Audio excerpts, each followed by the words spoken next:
Hey guys, in this video I'm going to show you how to use MoonPay on Trust Wallet. The first thing I want you to do is launch up your Trust Wallet, come here, tap on Fund, and then what I want you to do is go ahead and select whatever crypto that you want to go ahead and fund.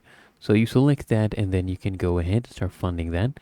Now what I suggest you do is you go here and select the crypto you want to buy, and then you just enter the currency and the amount. Now, if you use Philippine pesos, for example, it will actually not work.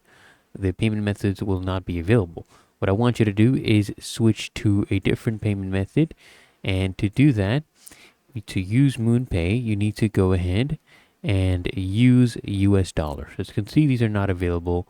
So if we come back here and switch over to US dollars, let's say you want to buy $100 worth of Bitcoin. And now if you go ahead and select your cryptocurrency you want to buy, then you continue with that. As you can see, now we're able to use MoonPay. And then you proceed further with the process. Really that easy. If you found this helpful, make sure you smash that like button and subscribe to find your solution.